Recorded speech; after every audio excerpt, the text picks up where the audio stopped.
Welcome to MSU's Take 30, where we tell your stories. We've got a great show to kick off the semester, so stay tuned.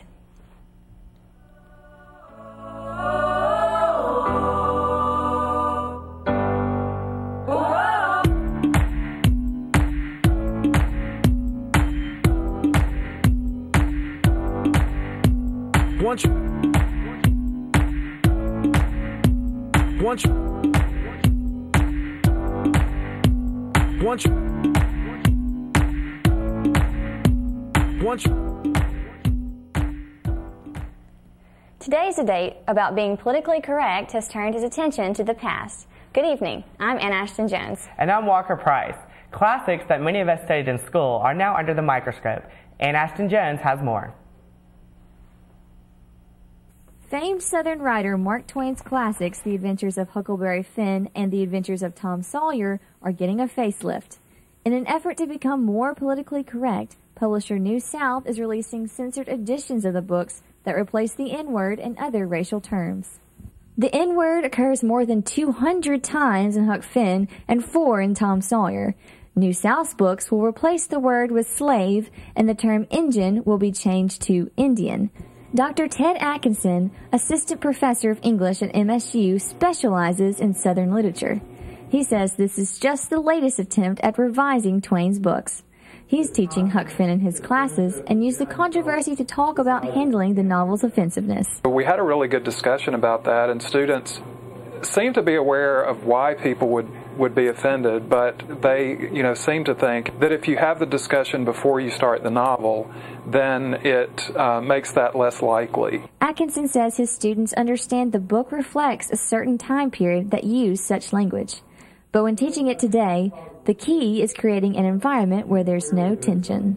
One of the things that a student said on Wednesday as we were talking about it was, the more that you fear a word, the more power that it has. That's what Dr. Atkinson hopes students will learn from this situation, that what we say and why gives words their power.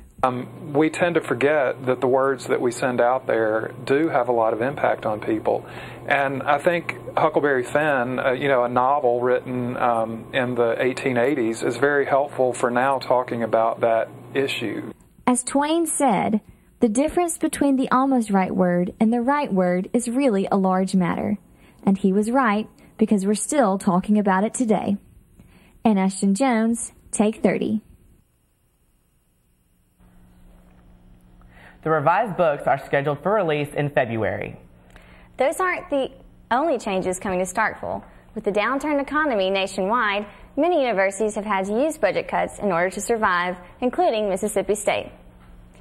MSU President Mark Keenum announced that MSU would take a cut in spending, and it has impacted the entire campus. With over 19,000 students attending MSU, tuition increases have affected all students. Out-of-state students have experienced a nearly $800 increase from the 2009-2010 school year, while in-state students pay an additional $300 more than last year. And along with tuition, there has also come extra costs. Account Services has added a convenience fee to all debit and credit card payment for student fees. Students and MSU employees are now charged with a 2.7% fee when paying bills in order to offset processing fees. Previously, MSU paid the credit card company's processing fees, but with the current budget constraints, it is no longer feasible. Visa cards are no longer accepted for payment because they do not allow a processing fee to be passed on to the card holder. The only way for students and MSU employees to avoid this fee is by paying with cash or check. Many academic departments on the MSU campus have turned to technology to take care of budget cuts.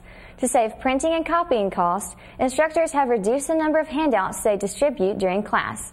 Instead, they are posting study materials online. Departments are further incorporating MyCourses, the online Blackboard learning system, into their classes. Little used office equipment is also being cut from the budgets. Repairs on office equipment are being delayed until the budget improves. Many departments, due to budget restraints, have not filled teaching positions left vacant by retiring faculty. However, with the start of the 2010 school year, there were 23 new faculty members hired. Students can expect to see more departmental changes next school year. Coming up, we have a study abroad expert to give you her top tips on how to make the most of your overseas experience. And later we have a trip to the movies. We'll be right back.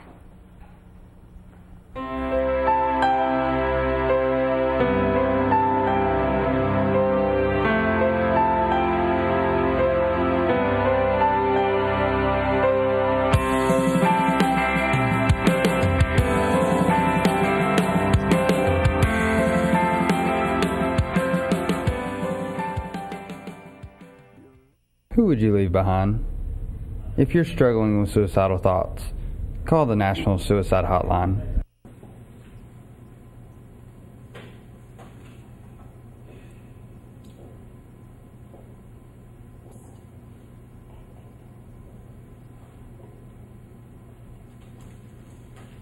In high school, you got away with it. But now, at Mississippi State,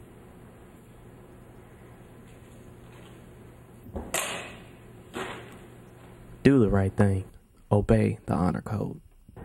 The rainforest is home to nearly 2/3 of animal species, and almost half the medicines that we use come from rainforests. But by 2060, nearly all of our rainforests will be gone. So how do we stop it? One way is to recycle. At home, at work, at school. Recycle paper, cans, bottles, and more. Also, save energy by using cold water in the washing machine.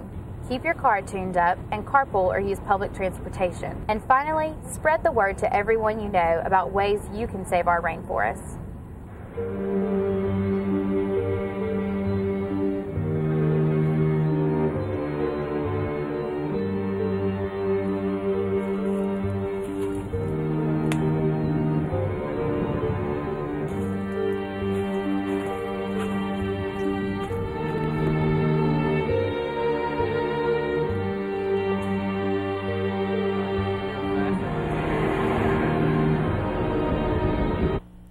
The Study Abroad Fair recently took place at MSU. Students were able to talk to study abroad professionals about different options to study all over the world. We have Barry Frederick, a senior at MSU, with us who recently studied abroad to tell us about her experience overseas. This past summer, I had the privilege of studying abroad at King's College in London, England. The class I took was through CCSA, Corporate Center for Study Abroad, and we were able to gain college credits. I learned inside and outside of the classroom. We had 2 days in class and 2 days where we'd go out and do field trips. This definitely allowed us to explore all over London as well as explore Europe on the weekends. I got to go to a lot of different places such as Paris, France, Brussels, Belgium, Bath, England, Pebble Beach in England, and Windsor Castle. I learned a lot about the different cultures and also about myself and how to adjust to these. I made so many memories and so many new friends for a lifetime, and it was the best decision I've ever made. I plan to go back and work there one day. Barry, can you tell us where all you can study abroad with this program? Yes. Through the different programs at MSU, students are allowed to study in over 60 countries, which is an amazing. I would definitely recommend doing some research because there's different things such as a language barrier or, the currency exchange, different weather and different types of the year, stuff like that, which is important to consider. Mm-hmm.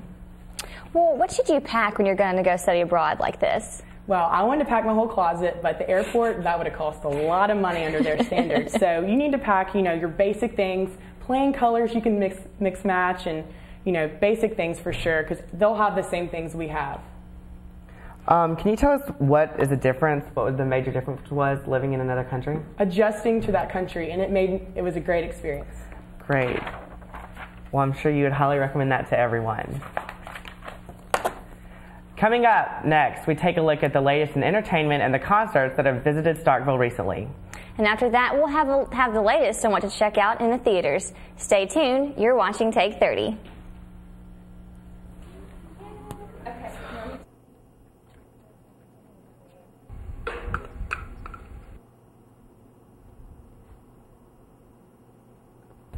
Hi, I'm Caleb Story, and I'm here with you today to tell you about keeping Mississippi State beautiful. Since 1878, Mississippi State has remained a beautiful and clean campus. Do what I do. Do your part to keep this campus classy and clean. Procrastination is the destruction of most, if not all, college students. By the time we reach college, we are all experts at avoiding the inevitable. Avoiding homework to get more leisure time sounds like a good idea until the night before when we have to cram. You can avoid becoming a victim to procrastination by assessing the task at hand, scheduling times to work on it, and eliminating distractions. Hey, don't put off your homework. Do it now.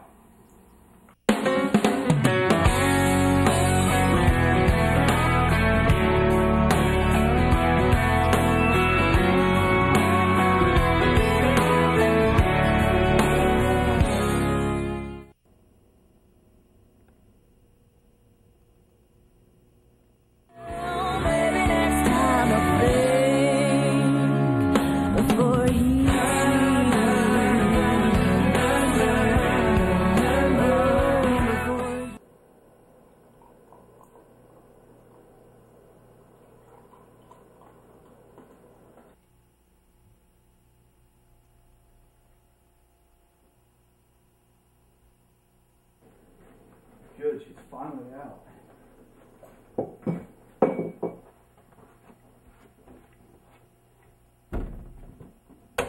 Be careful who you trust. For more information, go to www.womenshealth.gov.